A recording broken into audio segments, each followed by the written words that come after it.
Et si jamais tu te demandes, c'est fait par Binge Audio.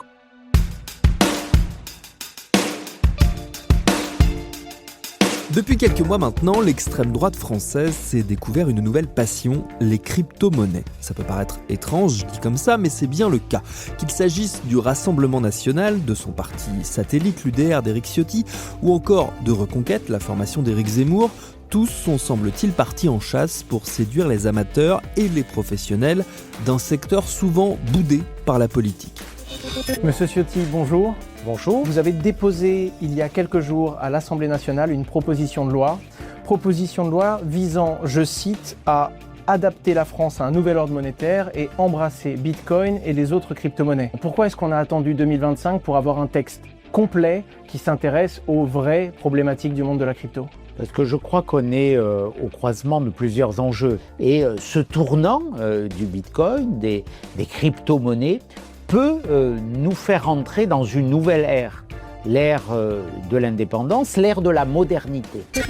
C'est la conséquence, sans doute, du grand chambardement opéré par Trump aux États-Unis, qui, avec ses petits copains libertariens, fait feu de tout bois côté tech et donne des idées aux extrêmes droites un peu partout dans le monde, et notamment en France. C'est ce qu'on va voir dans cet épisode. Je suis Thomas Rozek et vous écoutez Programme B.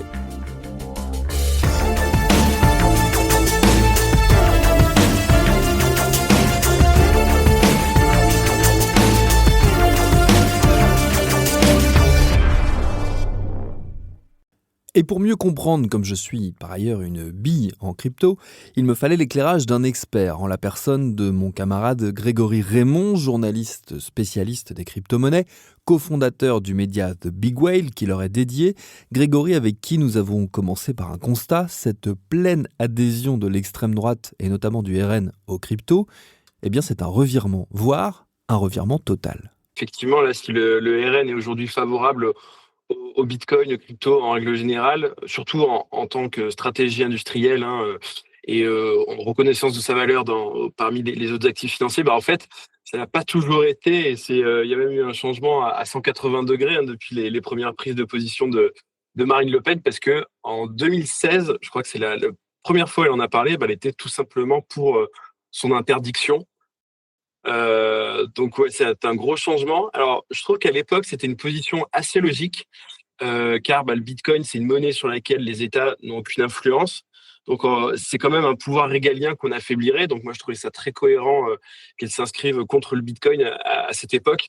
Et aussi, il faut relire tout le communiqué qui avait été envoyé aussi. Elle expliquait que le Bitcoin, c'était une création du lobby des banques d'affaires de Wall Street, que c'était relayé par le forum de Davos. Et ça s'inscrivait dans la fin programmée de l'usage du cash. Donc en fait, ça cochait toutes les cases du fantasme de la monnaie mondiale promue par une sorte de gouvernement mondial secret qui grignoterait notre souveraineté. Donc selon Marine Le Pen, le Bitcoin, c'était tout ça à l'époque. Cette vision était assez cohérente avec celle du FN de l'époque, parce qu'à l'époque, c'était le FN et pas le RN. Parce qu'ils faisaient de la sortie de l'UE et du retour au franc un point important de leur programme. Donc du coup, Bitcoin, qui est une monnaie alternative qui peut s'inscrire éventuellement contre les monnaies étatiques traditionnelles, ça pouvait être un sujet, quoi. Et comment est-ce qu'on explique ce changement, Grégory ? Le changement, il est assez récent, et c'est sans aucun doute le succès qui a été rencontré par Trump autour de ce sujet qui a changé les choses, parce que il a quand même fait la démonstration que c'était salvateur en fait de s'adresser à un électorat en fait qui appréciait le Bitcoin. Donc c'est ce que Trump a fait pendant toute sa campagne en 2024.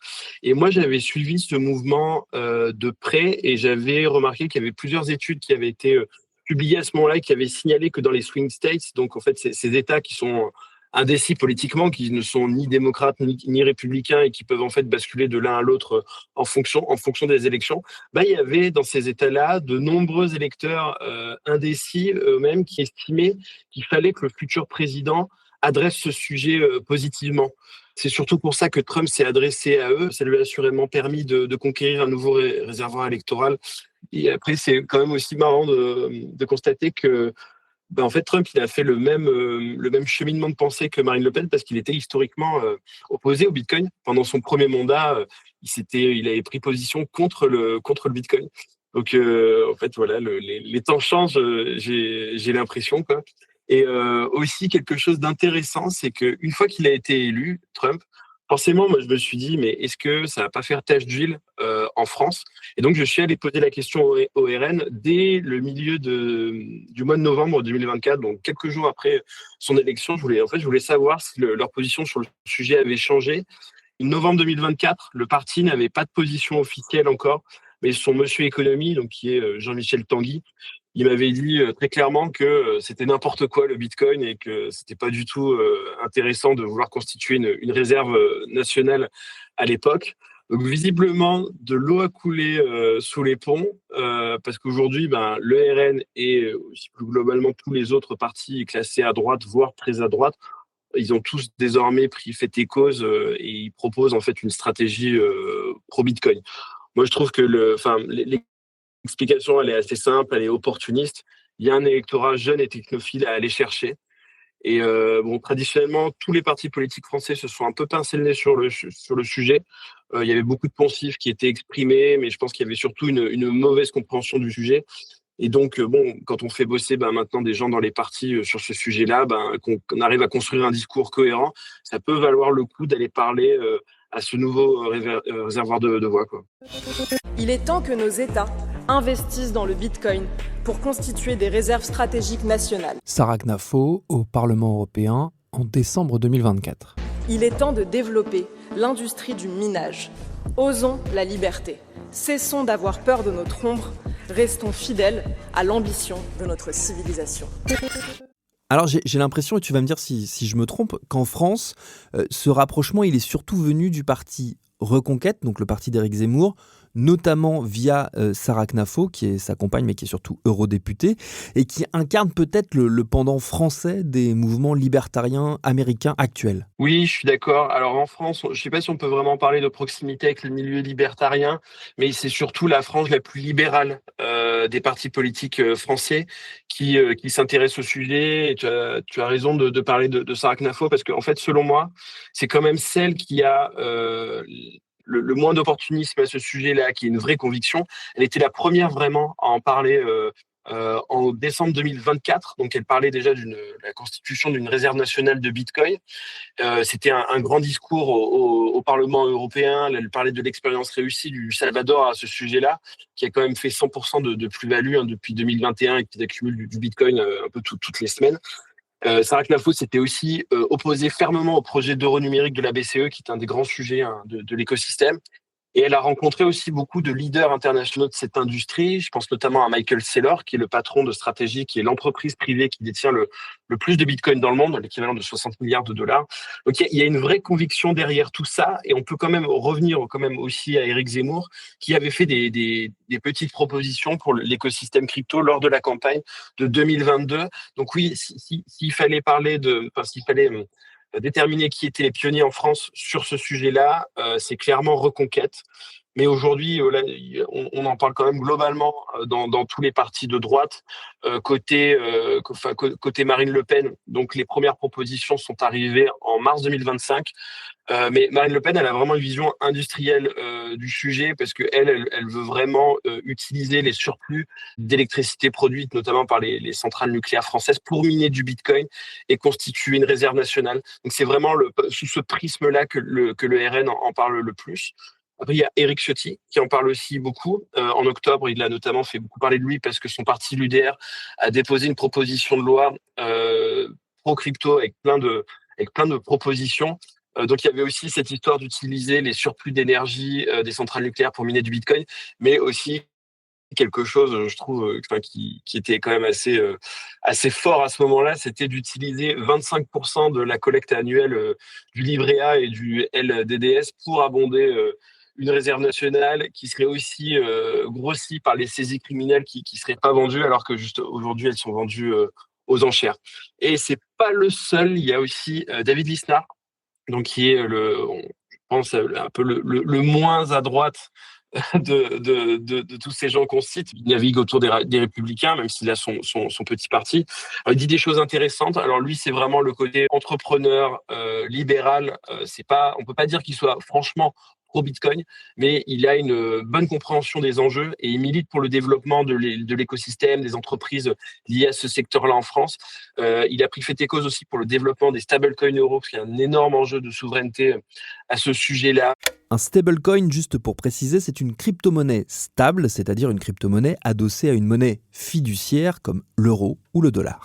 Il parle des leviers de compétitivité qu'il peut y avoir avec tout ça. Bon, lui aussi, il parle du minage via les excédents énergétiques des centrales nucléaires. Il parle aussi de baisse de la fiscalité et aussi du rejet de l'euro numérique. Voilà, si on devait faire un paysage en fait des partis politiques qui en parlent en France, ce serait cela. Alors, ce qui est intéressant, Grégory, c'est de voir également par où elle passe, cette opération de séduction du monde de la crypto par les partis de droite et d'extrême droite. C'est-à-dire que, outre leur activité parlementaire, ils vont aussi directement parler à l'écosystème en allant s'exprimer, par exemple, chez les influenceurs qui y sont liés. Oui, les partis politiques qui s'intéressent du coup aux électeurs pro-crypto, ils ont compris comment cet écosystème fonctionnait et comment les gens s'informaient, surtout les particuliers. Historiquement, les médias ont quand même démarré assez tard pour traiter le sujet, donc ce sont les influenceurs qui l'ont préempté, donc notamment à travers des chaînes YouTube. Et aujourd'hui, la plupart des particuliers font ça, même s'il y a des médias spécialisés comme The Big Whale qui traitent le sujet, mais plutôt côté B2B. Et le cas le plus intéressant, c'était Éric Ciotti qui allait parler chez Asher, donc c'est la première chaîne YouTube francophone. Il se rapproche de mémoire des 800 000 abonnés, donc c'est quand même assez important comme audience. Et en fait, oui, il parle directement à ce nouvel électorat. Mais bon, je pense que c'est pas que l'apanage des cryptos, ce genre de choses. Hein. Globalement, les partis politiques s'adressent aux influenceurs pour court-circuiter les médias traditionnels. Et ça leur permet aussi, alors ça dépend, les influenceurs, les youtubeurs qui interviennent, mais souvent les questions sont peut-être un peu moins difficiles. Le jeu de la contradiction est peut-être un peu moins appliqué et c'est peut-être plus simple comme exercice pour les partis politiques. Donc, si on se met à leur place, ils ont tout intérêt à le faire. Et alors, comment est-ce que le secteur réagit à ces appels du pied ? Parce que il faut dire que pas mal d'acteurs de la crypto sont quand même plutôt très méfiants vis-à-vis de tout ce qui peut ressembler à l'État, à de la régulation, à des lois, etc., etc. Alors, il y a l'écosystème crypto, il est quand même assez hétérogène. Hein. Il y a tout simplement les investisseurs. Après, il y a les entrepreneurs du secteur, des gens qui ont besoin quand même de politiques qui les soutiennent et qui sont pas forcément anti-État. Donc, chacun aura un peu un jugement différent, mais quand même globalement, de ce que je vois, en tout cas dans le tissu entrepreneurial, il y a quand même un accueil favorable. Mais en fait, ça dépasse la coloration politique de ceux qui proposent des choses sur les cryptos. En fait, on arrive là au bout de plusieurs années où on observait quand même un dénigrement extrêmement important du secteur, des entrepreneurs qui travaillaient, qui essayaient de développer des choses. On avait énormément de fermetures arbitraires des comptes bancaires, que ce soit personnels ou professionnels, des sorties dans les médias où en gros on assimilait les gens qui étaient dans le Bitcoin à des terroristes, ou en tout cas des gens qui facilitaient les flux des terroristes, le blanchiment. Enfin, ce secteur a été extrêmement, comment dire, critiqué de façon, je veux dire, c'est parfois, enfin même la plupart du temps, c'était quand même assez injuste. Il est bien sûr que tout n'est pas rose dans ce secteur-là, mais le tissu industriel français qui s'évertue à travailler à travers la régulation, à travers l'AMF, ce genre de choses, il en avait peut-être un peu marre de se faire traiter de criminel depuis des années. Donc moi, je suis le secteur depuis 2017 et je peux vraiment confirmer que les entrepreneurs du secteur en avaient gros sur le moral. Donc, si des partis politiques, en fait, qui soient de droite, d'extrême droite, de gauche, d'extrême gauche, peut-être peu importe, mais s'il y a des partis qui enfin proposent au moins à minima de pas traiter les gens de criminels, voire de soutenir leur développement, en fait, je peux comprendre qu'ils voient ça d'un bon œil. Après, il faut pas être aveugle. Il y a beaucoup d'opportunisme de la part de ces partis politiques. On ne sait pas du tout si ça serait suivi par des faits une fois qu'il serait élu. Donc il faut quand même rester un peu attentiste par rapport à ce genre de choses, quoi, parce que là, c'est très électoraliste en fait ce qu'on est en train de voir. À droite, il y a plus de diversité. Alors pourquoi d'ailleurs il y a plus de diversité de pensée, de courants de pensée à droite ? Pierre Noisa, un des pionniers de la crypto-monnaie en France, en mai 2025. C'est-à-dire qu'ils sont pas obsédés. Par exemple, les gens de droite sont pas obsédés par l'égalité. Ils ne pensent pas que l'égalité, c'est la panacée, que les gens, ils veulent être heureux. Ils veulent pas être égaux, ils veulent être heureux. Hein. L'égalité ne génère pas le bonheur. Enfin, en tout cas, je l'ai pas vu nulle part. Il y a aussi quand même, Grégory, des convergences d'intérêts ou d'agenda politiques. Je pense par exemple au fait que, comme l'a souligné Mediapart, que des entrepreneurs très médiatiques comme Pierre Noisa, qui est donc le créateur de Paymium, qui est un des pionniers de la crypto-monnaie en France, s'affichent ouvertement avec l'extrême droite. Oui, ça match pas mal sur certaines de ces personnalités, effectivement. Mais moi, je tiens quand même à dire que tous les gens qui travaillent ou qui s'intéressent au milieu des actifs numériques ne sont pas forcément tous des libertariens, ne sont pas tous forcément sceptiques de l'État. Mais c'est vrai qu'il y a certaines personnalités très visibles, notamment Pierre Noisa, oui, qui s'est affiché avec Reconquête, et c'est incontestable qu'il y a un match entre certaines personnalités et certains partis. Mais on ne peut pas mettre tout l'écosystème dans le même sac.